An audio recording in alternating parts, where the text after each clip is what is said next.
৩ জানুয়ারি ২০২৬ রাত, ঘড়ির কাঁটা ২টা ছুঁই ছুঁই। ভেনিজুয়েলার কারাকাস শহরের আকাশে সব আলো নিভে যায়।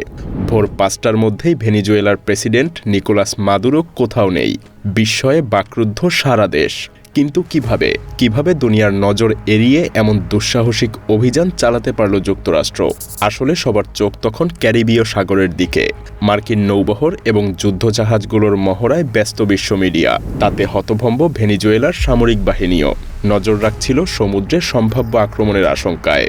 কিন্তু এই দিকে মনোযোগ দেওয়ার ফাঁকে রাজধানী কারাকাসে নিঃশব্দে চলছিল এক ছায়াযুদ্ধ।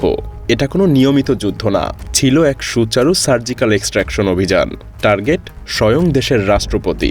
এই অভিযান পরিকল্পনা করতে সময় লেগেছে বহু মাস, কারণ রাতারাতি এভাবে কোনো দেশের প্রেসিডেন্টকে হুট করে তুলে নিয়ে যাওয়া সম্ভব না। আগেই পাতা হয়েছিল জাল। মার্কিন নৌবাহিনী ভেনিজুয়েলার উপকূল ঘিরে রেখেছিল। ক্যারিবীয় সাগরের যুদ্ধজাহাজ আর বিমানবাহী রণতরী মোতায়েন করে এক প্রকার সামুদ্রিক অবরোধ তৈরি করেছিল তারা। যুক্তরাষ্ট্র ভেনিজুয়েলা সরকারকে ঘোষণা করে মাদক সন্ত্রাসী রাষ্ট্র হিসেবে। বাহানা যেন মাদক পাচারকারীদেরকে তারাই ধরবে। কিন্তু আসলে এই পুরো অবস্থান গ্রহণের আসল লক্ষ্যই ছিল একজন, প্রেসিডেন্ট নিকোলাস মাদুরো। সিআইএর গোয়েন্দারা মাসের পর মাস তার গতিবিধি নজরে রেখেছিল। অপেক্ষায় ছিল কখন তিনি নিরাপত্তা বেষ্টনী সহ এক জায়গায় স্থির হবেন। অবশেষে সেই সুযোগ আসে নতুন বছরের শুরুতেই, সেই কাল রাতে। অপারেশন সাউদার্ন স্পিয়ার নামে এই গোপন মিশনে ঠিক রাত ২টায় নির্দিষ্ট সময়ে মার্কিন এয়ারফোর্সের অত্যাধুনিক কয়েকটা F-35 স্টেলথ ফাইটার জেট আকাশে গর্জে ওঠে। এসব স্টেলথ যুদ্ধবিমান রাডারকে ফাঁকি দিয়ে ভেনিজুয়েলার আকাশসীমা ভেদ করে ঢুকে পড়ে এবং শত্রুর আকাশ প্রতিরক্ষা ব্যবস্থায় বিশাল ফাঁক তৈরি করে ফেলে। ভেনিজুয়েলার চারদিকে মোতায়েন রাশিয়ার তৈরি S-300 ক্ষেপণাস্ত্র রাডারগুলোকেও শুরুতেই ধ্বংস করে দেয়া হয়। আকাশপথ পরিষ্কার হতেই কারাকাসের দিকে উড়ে আসে ডেল্টা ফোর্সের বিশেষ হেলিকপ্টার স্কোয়াড্রন। কিন্তু আসল হামলার আগে দেয়া হয় এক নজিরবিহীন ধোঁকা। ডেল্টা ফোর্সের হেলিকপ্টারগুলো রাজধানীর দিকে রওনা দেওয়ার সাথে সাথেই F-35 জেটগুলো যেন ভিন্ন দিকে মোড় নেয়। শুরু হয় প্রচণ্ড গোলাগুলি আর বোমাবর্ষণ। ক্যারাকাসের প্রধান সামরিক ঘাঁটি ফোর্ট টাউনা এবং লা কার্লোটা বিমান ঘাঁটিতে বিধ্বংসী হামলা চালায় আমেরিকান ফোর্স। তীব্র বিস্ফোরণে চারদিক কেঁপে ওঠে। দিগন্তেও আগুনের লেলিহান শিখা দেখা যায়। মুহূর্তেই রাজধানীর যোগাযোগ ব্যবস্থা ভেঙে পড়ে এবং গোটা শহর বিভ্রান্তিকর অন্ধকারে তলিয়ে যায়। আর রাতের এই ধ্বংসযজ্ঞের মূল উদ্দেশ্যই ছিল শহর ধ্বংস না, বরং আরেকটা টিমকে নিঃশব্দে ঢুকে পড়ার সুযোগ করে দেয়া। একটা ছদ্মবেশী ধোঁকা বা আড়াল মাত্র। এই ফাঁকে মূল আক্রমণকারী দলটা নীরবে কাজ শুরু করে দেয়। মার্কিন বিশেষ বাহিনী ডেল্টা ফোর্স প্রস্তুত ছিল কারাকাসের কেন্দ্রে পৌঁছাতে। রাতের আকাশে একেবারে নিচু দিয়ে উড়তে থাকা হেলিকপ্টারগুলো রাডারের চোখ এড়িয়ে ভবনের ছাদ ছুঁই ছুঁই করে এগোতে থাকে। কোনো সতর্কবার্তা ছাড়াই ঠিক এভাবেই ফোর্ট টাউনা সামরিক কমপ্লেক্সের ভেতরে প্রেসিডেন্টের অতি সুরক্ষিত আশ্রয়স্থলের ওপর হেলিকপ্টারগুলো হানা দেয়। যদিও প্রেসিডেন্টের নিরাপত্তারক্ষীরা প্রতিরোধের চেষ্টা করেছিল, কিন্তু ডেল্টা ফোর্সের জন্য আগে থেকে ছক কষে রাখা এই প্রতিরক্ষা ব্যবস্থা ছিল খুবই নগণ্য। বিশেষ কোনো বাধাই দিতে পারেনি তারা।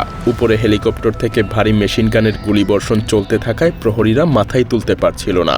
এরই মধ্যে সার্জিক্যাল দক্ষতায় ভাগ হয়ে ডেল্টা সদস্যরা একযোগে একাধিক দিক দিয়ে ভবনের মধ্যে ঢুকে পড়ে। কোন দরজা দিয়ে কে প্রবেশ করবে, কোন সিঁড়ি বেয়ে কে উপরে উঠবে, সবকিছুই তাদের নখদর্পণে পরিকল্পিত ছিল।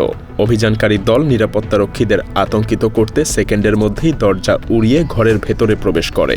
প্রচণ্ড শব্দ আর চোখ ঝলসানো আলোতে বিশেষ ফ্ল্যাশ গ্রেনেড ছোড়া হয়, যাতে প্রহরীরা দিকবিদিক শূন্য হয়ে পড়ে। শক্ত লোহার দরজাগুলো দ্রুত ব্লোটর্স দিয়ে কেটে ফেলা হয় বা প্রয়োজনে বিস্ফোরক দিয়ে উড়িয়ে দেয় ডেল্টা টিম। মাদুরো তখন মাত্র ঘুম থেকে উঠে যেন ধাঁধায় পড়ে যায়। সেই ফাঁকে কমান্ডোরা চোখের পলকে নিকোলাস মাদুরো আর তার স্ত্রী সিরিয়া ফ্লোরেস দুজনকেই পাকড়াও করে ফেলে। বিন্দুমাত্র আলাপ আলোচনার সুযোগ না দিয়ে কয়েক সেকেন্ডের মধ্যেই এই দম্পতিকে সম্পূর্ণ নিয়ন্ত্রণে নিয়ে নেয় ডেল্টা ফোর্স। বিশেষ ধরনের দুটো ভারী পরিবহন হেলিকপ্টার ভবনের ছাদের কাছে প্রায় অবতরণ করে মাদুরো দম্পতিকে দ্রুত উঠিয়ে নেয় এবং দ্রুত সেখান থেকে উড়াল দেয়। ফলে কোনো রকম বিরতি না নিয়েই মিনিটের মধ্যেই তারা বন্দীদের নিয়ে মাঝ আকাশে উড়াল দেয়। কারাকাসের আকাশ পেরিয়ে হেলিকপ্টারগুলো দ্রুত ভেনিজুয়েলার সীমানা ছাড়িয়ে ক্যারিবীয় সাগরের দিকে পাড়ি জমায়। সেখানে সমুদ্রে প্রস্তুত ছিল যুক্তরাষ্ট্রের এক বিশাল বিমানবাহী রণতরী, যাকে মূলত একটা ভাসমান ঘাঁটিই বলা যায়। তাদের মিশন সফল। অপারেশন সাউদার্ন স্পিয়ার রাতারাতি পুরো দক্ষিণ আমেরিকার ভূরাজনৈতিক মানচিত্র বদলে দেয়। ইতিহাসে এই প্রথম প্রথম কোনো ক্ষমতাসীন রাষ্ট্রপ্রধানকে এভাবে গোপনে বাহিনী দিয়ে তুলে আনা হয়। যুক্তরাষ্ট্র বিশ্বকে বোঝালো যেন কেউই তাদের নাগালের বাইরে না। এক শ্বাসরুদ্ধকর অভিযান যা যে কোনো থ্রিলার চলচ্চিত্রকেও হার মানায়। ধোঁকা, দ্রুততা আর নিখুঁত পরিকল্পনার এই মিশন পৃথিবীকে যেন দেখিয়ে দিল আমেরিকার কালো থাবা থেকে কেউই নিরাপদ না, কারণ তারা কোনো নিয়মনীতির তোয়াক্কা করে না। জোর যার, মুল্লুক তার।